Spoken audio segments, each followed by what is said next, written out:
regardez ce qu'il dit. Ça, c'est intéressant. Dieu appela le sec terre, et il appela l'amas des eaux mer, et Dieu vit que cela était bon. Alors, ce qui est étonnant, c'est que la lumière est bonne, et la terre est bonne aussi. Pas les cieux, ni les eaux, juste la lumière et la terre. Et là, j'arrête de décrire parce que la création est faite. Maintenant, tout ce qui est créé est au niveau de la dimension terrestre. Donc, c'est quoi? C'est la végétation, et il dit que c'était bon. La lumière des étoiles et des saisons, donc c'est dans la matière, hein. Il a dit que c'était bon. Les animaux, il a dit que c'était bon. Et Dieu fit enfin l'homme à son image, il a dit que c'était bon. Donc, toute cette partie est bonne, et toute cette partie est bonne. On va voir maintenant. Alors, on a bien compris que les jours c'est archétypal, c'est au niveau de la création. Là, on va parler d'Adam et Ève. Je suis obligé, puisqu'on est au niveau des hommes. Fait partie d'Adam et Ève.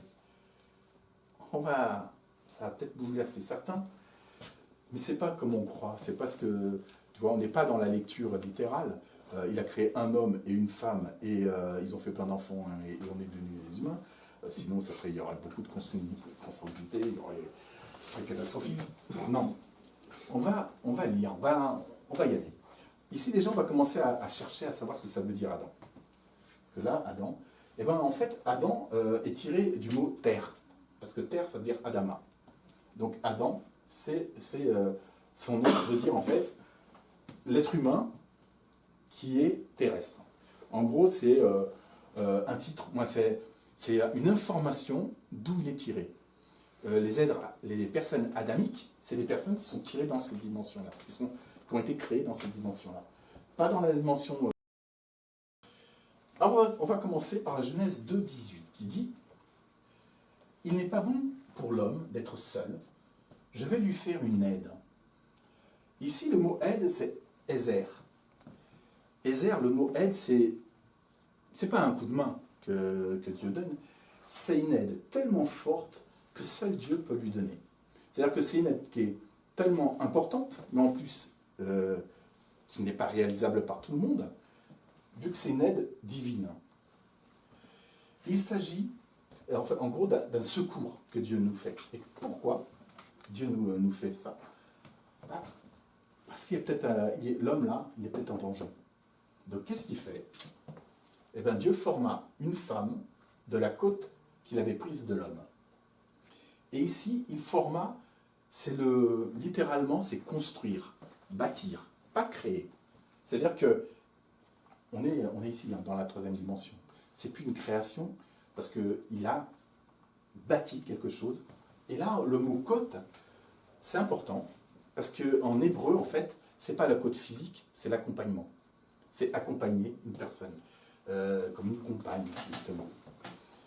Et d'ailleurs, ce mot côte, il est retrouvé dans 3 endroits dans la Bible, donc ici, mais aussi dans un verset, 2 Samuel 6,4, qui dit que Usua marchait à côté de l'arche de Dieu. C'est le même mot utilisé. Donc il n'est pas en train de marcher sur une côte de quelqu'un, non, il est en train de marcher à côté. Il est en train, dans certaines traductions, accompagner.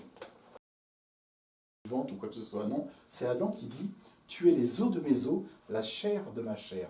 Pourquoi? Parce qu'en fait, Adam était un esprit, une création divine, qui était continuellement en contact avec Dieu, et Dieu a vu qu'il était en danger en tant qu'esprit, et donc il lui a créé un être physique, une matière, un corps. C'est pour ça qu'il c'est le seul à s'exprimer. Et l'homme appela sa femme au nom de Ève, c'est-à-dire la vivante, car c'est par elle qu'en fait, il y a la mère des vivants, des êtres humains. Donc en gros, c'est par ce corps-là qu'il y aura une descendance. En tant qu'esprit, il ne pouvait pas avoir une descendance. Il faut que tu observes, réagis. Parce qu'en fait, on est vraiment 2 personnes. On a un esprit, qui est Adam, qui est né là-dedans, on va dire, et Ève, qui a un corps qui, elle, respire, et qui peut justement enfanter et avancer. Donc un corps physique, on est tous des Èves et on est tous des Adam. Sauf que Adam, c'est l'esprit et Ève, c'est le corps.